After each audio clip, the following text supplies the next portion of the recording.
Just thanks for being here and taking this time out. My name is Stanford Thompson. I'm the Executive Director of Equity Arc. I'm joined by my team members, Paula Wilson and McGee Capsuto, and several members of our board of directors.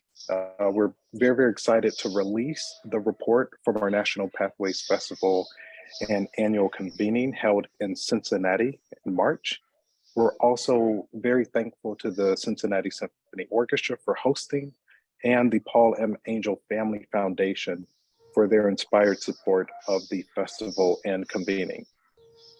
Convenings for Equity Arc brings us together to share knowledge and insight towards our mission of providing equitable opportunities for classical musicians of color and removing barriers as they advance towards professional careers on stage. While this was our third national convening Equity Arc has organized, this time together in Cincinnati was kind of married the inaugural annual National Pathways Festival after we piloted this work in partnership with the Chicago Youth and Music Festival last year, and the national convening that we held in 2019 that helped determine if we would form this national association. I'm super proud of how far that we've come over the years, and meeting in Cincinnati gave us an opportunity to envision how we can solve some of our most compelling challenges and advance several exciting opportunities that are ahead for all of our organizations and the musicians that we serve. But more importantly, the pre-college students that participated in the National Pathways Festival Orchestra reminded us in their words and performance about the dreams that they have, the needs that they have, and also desires to contribute to the vitality of classical music for years to come. So I can't thank our team enough for their hard work in producing our National Pathways Festival and annual convening, and for many of you for taking the time to be with us today. So I'd like to turn the meeting over to Paula Wilson, Equity Arc's Membership Engagement and Marketing Coordinator. Hi, everyone.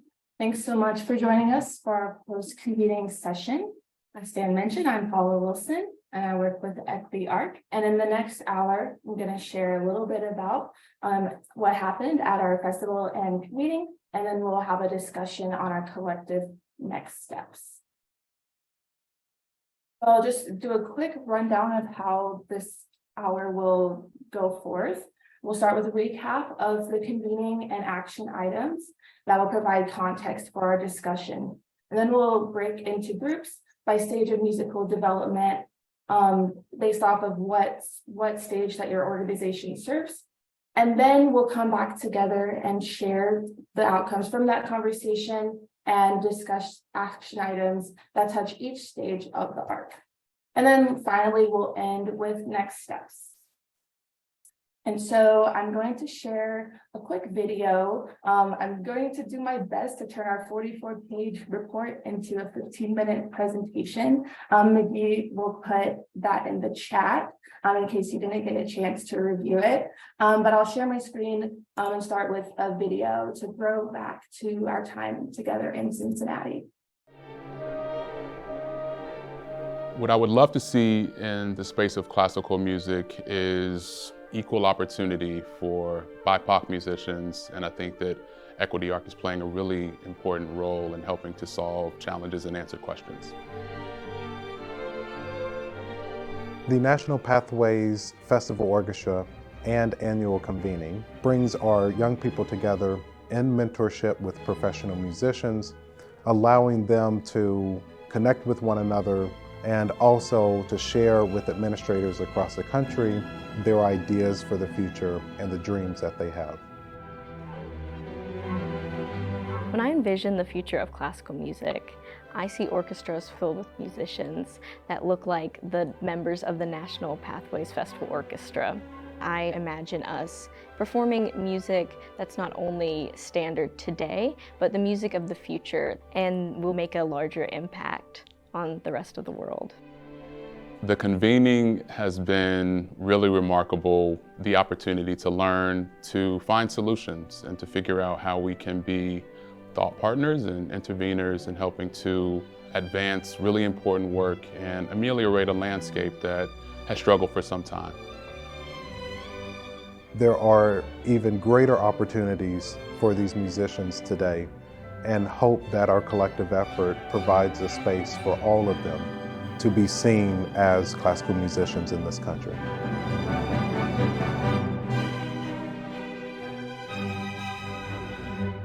So the music that you might have heard within that video, that was none other than Dvorak 9, and that was played by the National Pathways Festival Orchestra. They played side by side with the Cincinnati Symphony. And then the fellows, they also played Pulse by Brian Raphael Neighbors. And they absolutely loved working with Maestro Edisai and the CSO musicians. And in addition to learning from the Cincinnati Symphony musicians and sharing their insights with convening attendees, the fellows also had an opportunity to play mock auditions for collegiate faculty and receive feedback on their playing.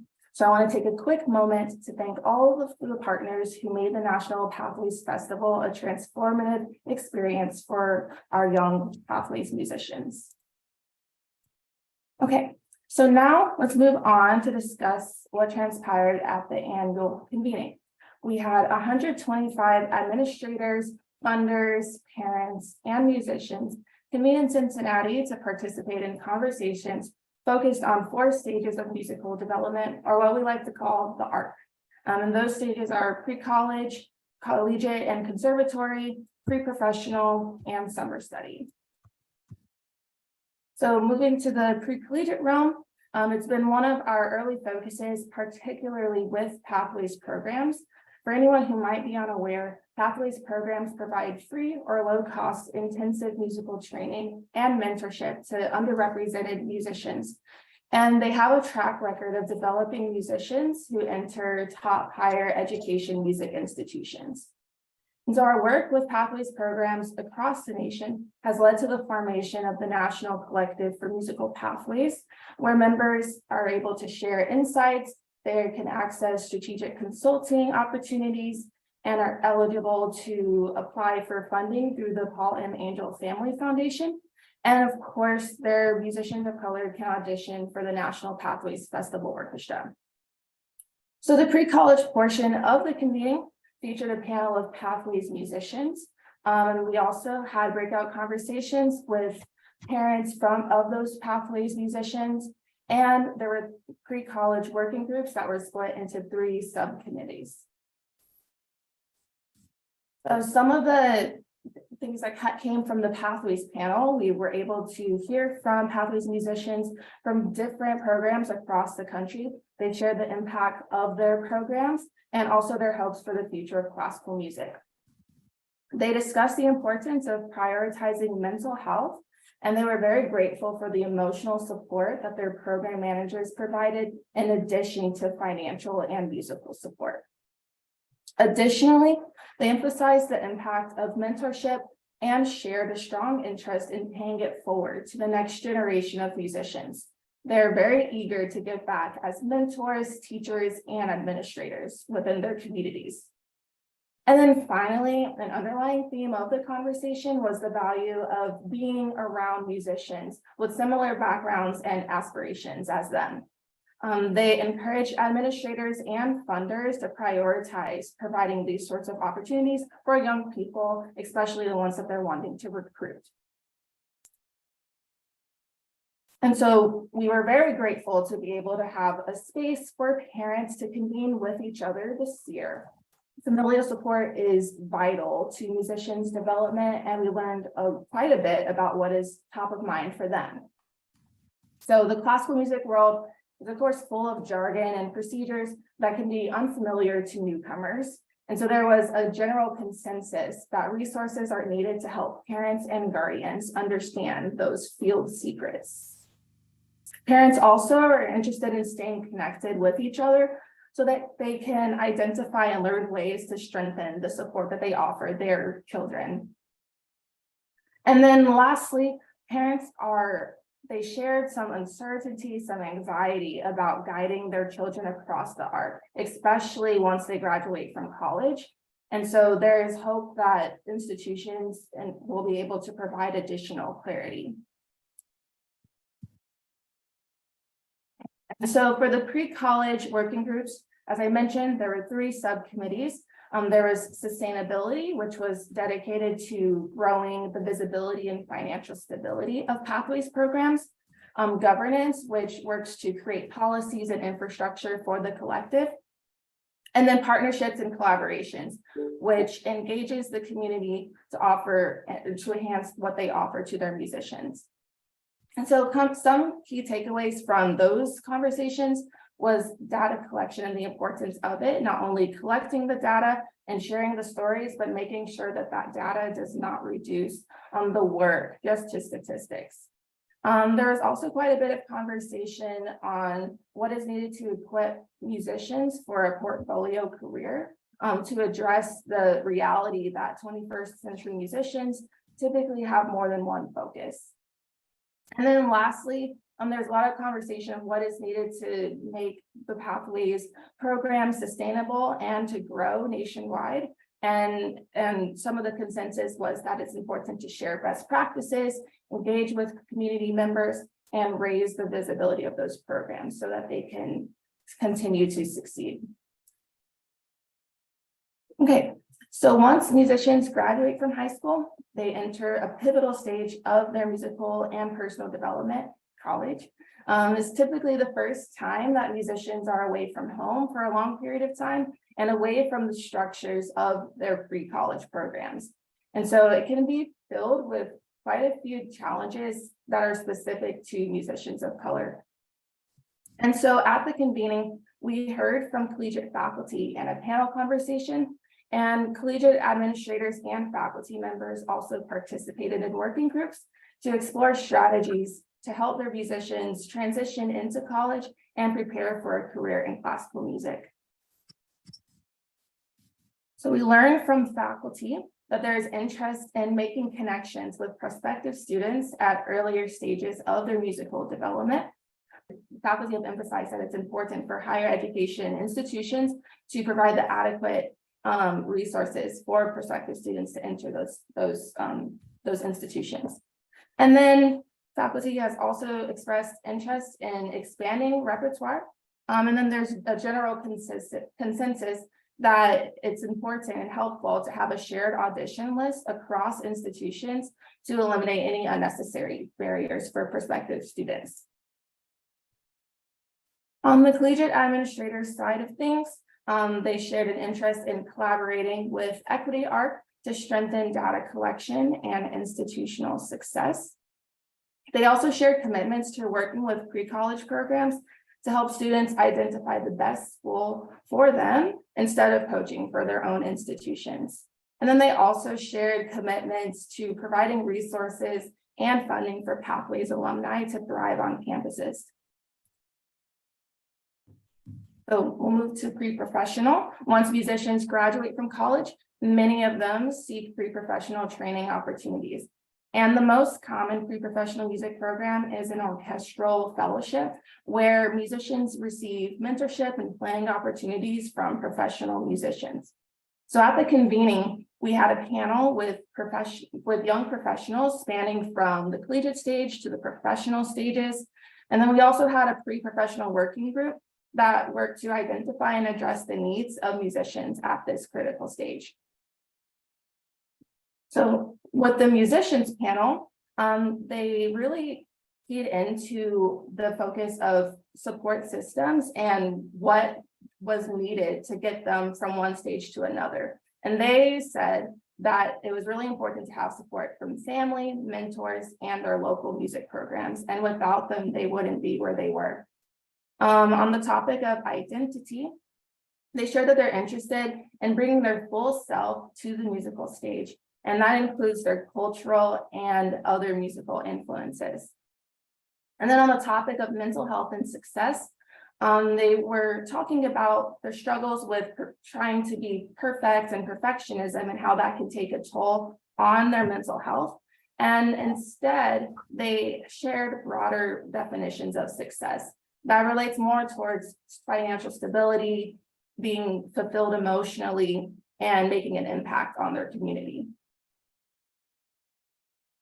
And on the pre-professional working group side of things, the importance of musician input was emphasized. There's an idea that was shared to develop a cohort of prospective musicians and fellowship alumni to provide feedback and inputs that will help, advise these existing program structures and components. The topic of equitable pay also came up, that it's important to provide adequate compensation, especially if we're expecting fellows to relocate for an opportunity. And then finally, it was shared that there are more opportunities that are needed for pre-professional musicians, and that other professional fields do have those opportunities, and that it's important for the classical music field to learn from those models and apply it so that we can share more opportunities for musicians and also outside of the orchestral realm. Okay, so now let's move on to summer study. Summer study supplements each stage of the musical arc and is an essential but sometimes undervalued part of one's musical development. Most of you probably know that we partner with summer festivals through our common application for summer study. It's a free resource that allows musicians of color to apply to festivals like Interlochen or Brevard with just one application. And each program has committed to providing at least one full tuition scholarship to a fellow who applied through the application. So at the convening, summer programs dive deeper into conversations around access, support, and belonging for musicians of color. So some of the takeaways from the summer study working group discussions is that there are a lot of different repertoire lists, audition dates, and decision timelines that can create a lack of cohesion and could be prohibitive for prospective musicians. And so there is interest in providing a little more cohesion so that it can make a little more sense and be more equitable for those applicants. There's also interest in collaborating with Equity Arc for recruitment and to expand opportunities for prospective musicians. And then they talked a lot about the importance of familial support and building relationships and trust with parents, especially because summer study is typically one of the first times that musicians are away from home. Okay, so these conversations led to over 80 action items, but we have combined and pared them down to 25. And we sorted those items into 5 areas of support that are within our ARC concept. So just as a quick refresher, the ARC concept outlines the support of musicians of color, the support that musicians of color need to advance across each stage of musical development, from entry when one first learns to play an instrument all the way to professional. So those areas of support include psychological and behavioral preparation, technical training, logistical and financial support, organizational support, talent identification, and opportunities. And so the action items that we're about to share encompass the collective steps that we could take to advance racial equity in classical music.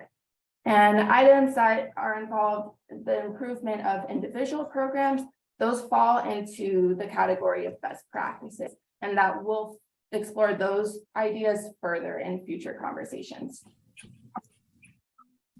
Okay, so on the topic of organizational support, the action items shared were to develop and share a manual of best practices across the stages of the ARC, help onboard new Pathways programs, raise visibility and awareness for Pathways programs through digital and grassroots channels, create guidance around diverse programming, and encourage students to explore works that are representative of the global majority, develop a comprehensive database that collects metrics from organizations across the ARC, build a cohort of fellows and fellowship programs to help identify and implement best practices.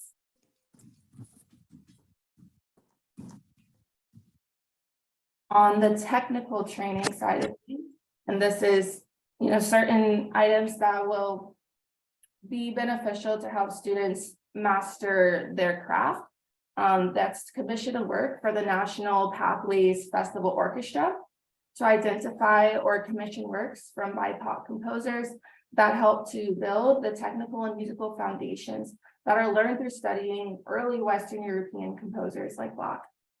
Also, there's an idea to develop a resource for Pathways students that outlines practice habits and gives a sense of where they need to be to excel in their collegiate study. And then providing learning opportunities to teach students life skills, academic skills, how to apply to college, and about various careers in music. Okay, so on the talent identification and opportunity side of things, which is largely related to recruitment, college fairs, auditions, idea shared is offering regional auditions for pre-college musicians of color, hosting a virtual college fair for BIPOC families, solidifying connections between collegiate pathways and collegiate programs, connecting pathways programs with summer study partners to identify and address musician needs, raise the visibility and awareness of programs so that applicants can make their best decision, and to host annual summer study fairs. Okay, on the psychological and behavioral preparation side of things, there's ideas to establish a pathways liaison at the collegiate level to become an advocate, mentor, or a connection point for those students entering the schools. The idea is to provide comprehensive support to families as they guide their children across the arc. Connecting musicians with peers and mental health resources. And then finally, providing mentorship opportunities for musicians of color across the arc. Okay, the last area of support is logistical and financial support. And this is ensuring that the families and the students are able to navigate the high costs and high amounts of time that are needed to advance in one's career in classical music. So one is to develop a common application for collegiate study, to collaborate with colleges to create a shared audition list, to work with collegiate partners to develop more scholarship opportunities for Equity Arc Fellows, to develop partnerships with instrument manufacturers, instrument-specific advocacy groups to help students access resources, to work with summer study partners to identify funding for scholarships, and to develop and implement shared repertoire lists at the summer study level. Okay, so I know that was a lot, so I'll take a moment to pause to see if there are any questions.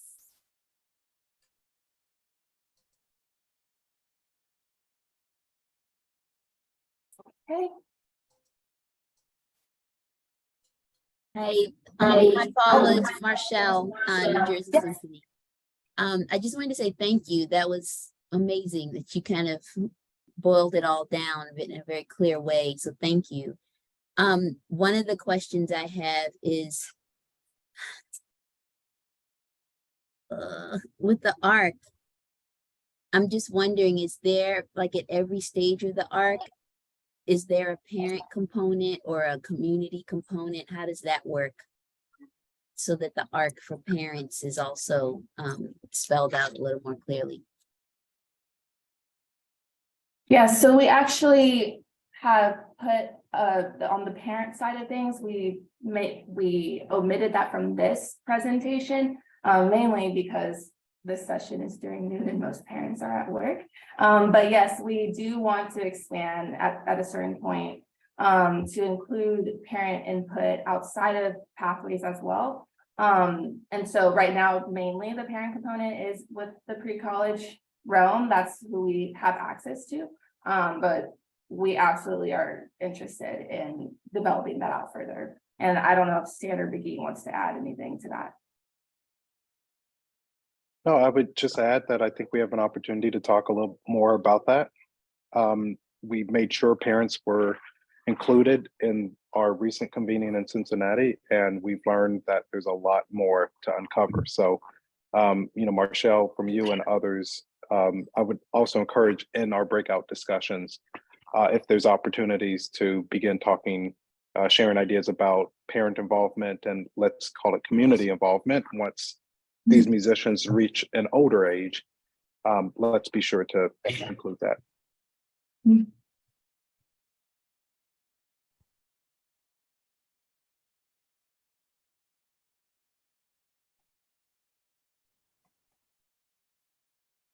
So then without further ado, I'm going to open up breakout rooms so that you can self-select which best fits the work that you're involved with.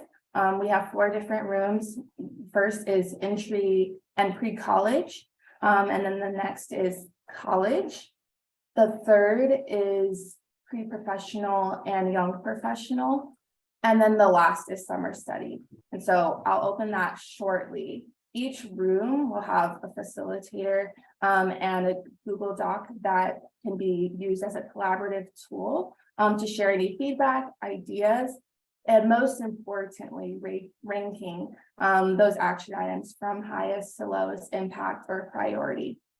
So since we only have about 20 minutes allotted for this, and there's quite a few different action items, especially with the pre-college and collegiate realm, it's fine to have a discussion that leads to kind of identifying a top 5. You can use those area supports, picking out one action item per area support that makes sense, or you can just pick 5 that make the most sense in terms of what we should prioritize. And so some questions to kind of think through, and I could put them in the chat as well as you go into your breakouts, is what resources could musicians most benefit from? Where are the equity gaps in musicians' professional development? Which items will help musicians advance to the next stage of the arc? And so when the time's up, we'll come back and report out those top 5 and then provide any additional comments that are worth sharing with the larger group. We may not have time to have a larger group discussion. We'll just see how things go in terms of the action items that cross each stage of the arc. But we will be floating around to answer any questions that you might have. But before I open this up, I just want to see if we're all clear on what we're about to do. We're ranking some action items based off of what you think should be prioritized and has the highest impact. All right. Cool. Okay, it's open. Pick your poison. Go ahead, Stan. Paula, should I just go ahead with the 6 minutes we have left and just start with? Okay, so first of all, I had the best group. Super amazing. I think we got everything figured out. So I really appreciate my colleagues.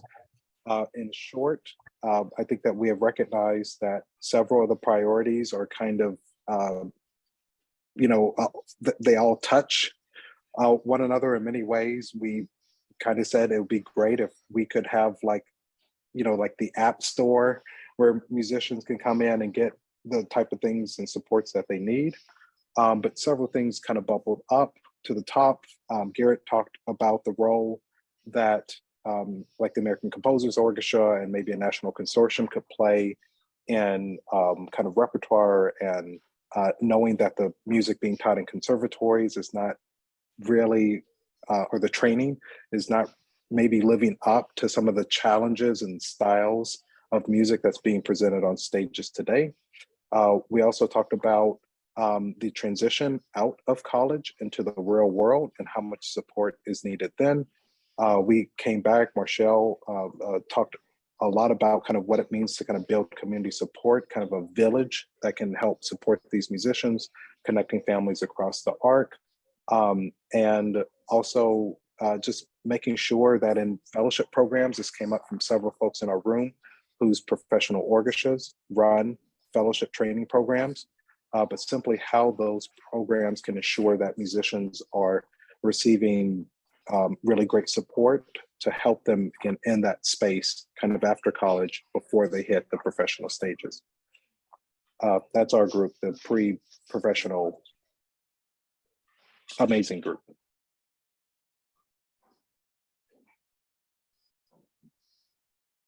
I'm happy to talk early in pre-college briefly. So we had we took the approach of trying to find consensus 5 action items, and there were a lot of different opinions on which 5 would be top of the list, which I'm happy to kind of go and tally up the votes. But some of the things that came up in our conversation, there is a clear consensus around developing and sharing a manual of best practices across stages of the arc. There was also a feeling that there's a lot of support that's needed around specifically helping students in the college audition process. So a number of the action items had to do with that, and that can kind of be grouped and seen as maybe one priority. Sarah raised the point that in some cases we could think about priorities, like what are priorities for the students that we support, and then separately, what are the priorities for the programs themselves, making sure that our work is sustainable and that we're positioned to continue to do this for a long time.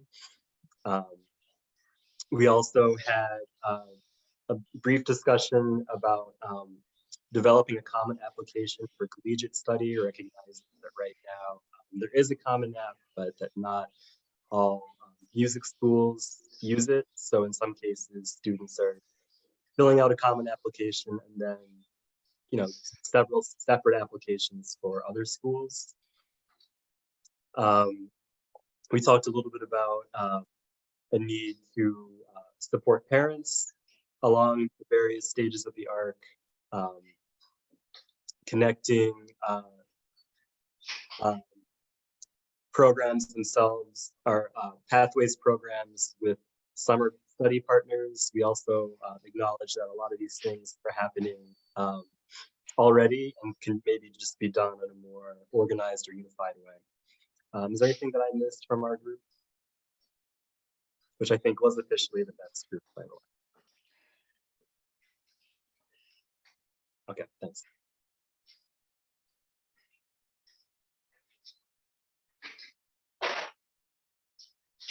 I'll quickly share what the college folks discussed. There was definitely general consensus that the psychological and behavioral preparation side of things is of utmost importance at the collegiate realm. So there is interest in providing those mentorship opportunities for students and increasing access to mental health support. There's also a lot of interest in the database and playing a role in helping faculty recruit students and also collect data on success and also how to redefine success. And there's quite a few additional notes about some logistical elements of the collegiate study, especially for universities that have music schools that are part of a larger university. There might not be as much flexibility there. But since we're running out of time, I will pass it off to Nikki or anybody else from the summer study. Yeah, I can share a little bit, McGee, if that's all right. But what we really talked about was, I think, having that best practices document, especially operating with so many seasonal staff that are only with us, for a portion of the year, could be really helpful. We also talked quite a bit about having, connecting summer festivals with pathways programs.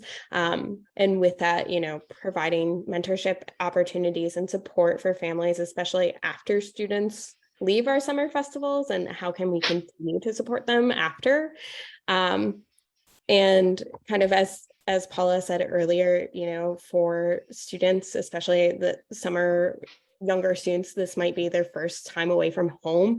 And so supporting their families with, with that transition and what that experience could look like.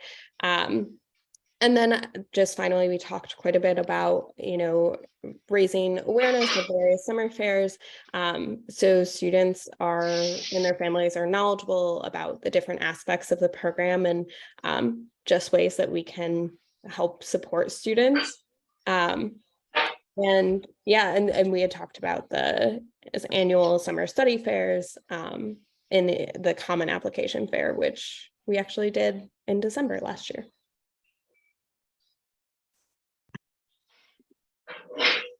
Awesome. Okay, well, thank you all so much for being here, for your input and insights. Super helpful. I'm gonna just quickly wrap things up with just some quick next steps. Just knowing that this is an ongoing process. This is the very beginning, and we appreciate your continued collaboration. And in the coming weeks and months, we're going to facilitate some additional focus groups to inform those prioritized action items. We'll also develop affinity groups that will help continue to build this community and curate some best practices across the ARC. And then we'll provide regular updates and solicit feedback from our members and partners. So you can learn more about some of our upcoming events that we have at equityarc.org. And also, if you're not a member already, you should be, and join us. I mean, this is a great space. As we all said, we all have the best group. So let's just keep that going, keep the momentum going forward. And so, yeah, thank you all so much for being here. And Stan or McGee, if y'all have anything else that you'd like to say. All right, y'all have a good one. Thank you. Have a good day, everyone. Thank you. Guys.